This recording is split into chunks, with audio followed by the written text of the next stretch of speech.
Penny stocks, नाम सुनते ही एक अलग ही आकर्षण महसूस होता है ना? कम कीमत लेकिन बड़े मुनाफे की उम्मीद। तो आज के इस विश्लेषण में हम इसी दुनिया में थोड़ा गहरा उतरेंगे और देखेंगे कि क्या इस हाई रिस्क वाले बाजार में भी कुछ मजबूत कंपनियां मिल सकती हैं। हम सब चाहते हैं कि छोटे से निवेश से बड़ा रिटर्न मिल जाए। यही वो सपना है जो कई लोगों को पेनी स्टॉक्स की तरफ खींचता है। मतलब छोटी सी रकम से कुछ बड़ा बना लेने का सपना। पर जैसा कि हम सब जानते हैं, सपनों और हकीकत में अक्सर एक बड़ा फासला होता है। तो आखिर ये पेनी स्टॉक्स हैं क्या चीज़? बिल्कुल सीधे शब्दों में कहें तो ये वो शेयर्स हैं जिनकी कीमत 100 रुपए से कम होती है। अक्सर ये कंपनियां छोटी होती हैं, इनके बारे में ज़्यादा जानकारी नहीं होती और इसी वजह से इनमें उतार चढ़ाव मतलब वॉलेटिलिटी बहुत ज़्यादा होती है। और यही इन स्टॉक्स का असली खेल है। एक तरफ तो जबरदस्त रिटर्न की संभावना है जो किसी को भी अपनी तरफ खींच सकती है, लेकिन सिक्के का दूसरा पहलू भी है, उतना ही बड़ा जोखिम, जहां आपका पैसा बहुत तेजी से नीचे भी जा सकता है। ये कहावत तो हम सबने सुनी ही है और शेयर बाजार पर, खासकर पेनी स्टॉक्स पर, ये बिल्कुल सटीक बैठती है। इस बात को गांठ बांध लेना बहुत जरूरी है कि बड़े मुनाफे की चाहत में बड़े नुकसान का खतरा भी हमेशा छिपा रहता है। तो इसका मतलब क्या ये है कि सारे पेनी स्टॉक से दूर ही रहना चाहिए? शायद नहीं। इस बहुत ज्यादा वॉलेटाइल मार्केट में भी कुछ ऐसी कंपनियां हैं जिनका बिजनेस मॉडल मजबूत है और जिनके फाइनेंशियल नंबर्स उम्मीद जगाते हैं। आज हम ऐसी ही कुछ कंपनियों पर नजर डालेंगे। लेकिन इससे पहले कि हम उन कंपनियों की बात करें, एक बात साफ कर देना बहुत जरूरी है। देखिए, ये विश्लेषण सिर्फ जानकारी और सीखने के मकसद से है। इसे किसी भी तरह की खरीदने या बेचने की सलाह बिल्कुल न समझें। निवेश का कोई भी फैसला हमेशा अपनी पूरी रिसर्च के बाद ही लेना चाहिए। तो चलिए अपनी खोज शुरू करते हैं। हमारी लिस्ट में पहली कंपनी है सिजिलिटी लिमिटेड, जो एक बहुत ही दिलचस्प सेक्टर में काम करती है। ये कंपनी अमेरिका के हेल्थ केयर सेक्टर को बीपीएम यानी बिजनेस प्रोसेस मैनेजमेंट की सर्विसेज देती है। आसान भाषा में कहें तो ये वहाँ की हेल्थ केयर कंपनियों के बैक ऑफिस के काम को संभालने में मदद करती है, ताकि वो कंपनियां अपने मेन काम यानी मरीजों की देखभाल पर फोकस कर सकें। अब आते हैं नंबर्स पर, और यही कहानी और भी दिलचस्प हो जाती है। नेट प्रॉफिट में 37.5% की ग्रोथ, ये अपने आप में शानदार है। लेकिन असली कहानी छुपी है इसके कर्ज में। इसका नेट डेट टू ईबिडिया रेशियो 1.9 से घटकर सिर्फ 0.7 पर आ गया है। अब इसका मतलब क्या है? इसका मतलब ये है कि कंपनी अपनी कमाई से अपना कर्ज अब और भी जल्दी चुका सकती है।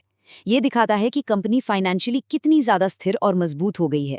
तो ये तो हुई एक सर्विस बेस्ड कंपनी की बात। अब रुक करते हैं एक ऐसी कंपनी की तरफ जो सीधे भारत के बढ़ते हुए इन्वेस्टमेंट बाजार से जुड़ी है, Geojit financial services. Geojit financial services का नाम कई लोगों ने सुना होगा। ये भारत की एक जानी मानी इन्वेस्टमेंट सर्विसेज कंपनी है और इसकी खास बात यह है कि इसकी पकड़ भारत के छोटे शहरों यानी टियर 2 और टियर 3 सिटीज में बहुत मजबूत है, जहां ग्रोथ की बहुत संभावनाएं हैं। इसके आंकड़े इसकी कहानी खुद बयां करते हैं। पिछले 3 सालों में इसका रेवेन्यू हर साल औसतन 30.5% की दर से बढ़ा है। लेकिन सबसे प्रभावशाली बात जानते हैं क्या है? ये कंपनी पूरी तरह से कर्ज मुक्त है, डेट फ्री। फाइनेंशियल मार्केट के उतार चढ़ाव में बिना कर्ज के काम करना एक बहुत बड़ा सेफ्टी नेट होता है। फाइनेंशियल सर्विसेज से अब हम चलते हैं एनर्जी सेक्टर की तरफ। एक ऐसा सेक्टर जो भारत के भविष्य के लिए बहुत ही ज्यादा महत्वपूर्ण है। हमारी अगली कंपनी है NTPC green energy. NTPC green energy, जैसा कि नाम से ही जाहिर है, रिन्यूएबल एनर्जी यानी नवीकरणीय ऊर्जा के क्षेत्र में काम करती है। ये पूरे भारत में सोलर और विंड एनर्जी के प्लांट्स लगाती है और उन्हें ऑपरेट भी करती है।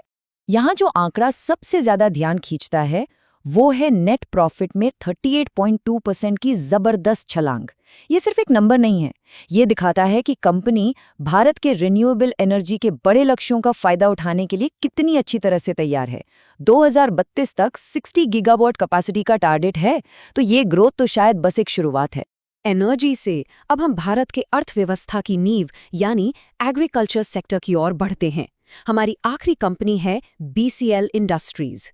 बीसीएल इंडस्ट्रीज का बिजनेस काफी डाइवर्सिफाइड है। ये खाने के तेल से लेकर इथेनॉल और बायोफ्यूल तक कई अलग-अलग सेक्टर्स में काम करती है।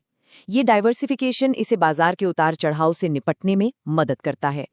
इस कंपनी ने रेवेन्यू में 32.2% की शानदार बढ़त दर्ज की है और यहाँ भी कर्ज वाली कहानी बहुत मजबूत है। इसका डेट टू इक्विटी रेशियो सिर्फ 0.3 है।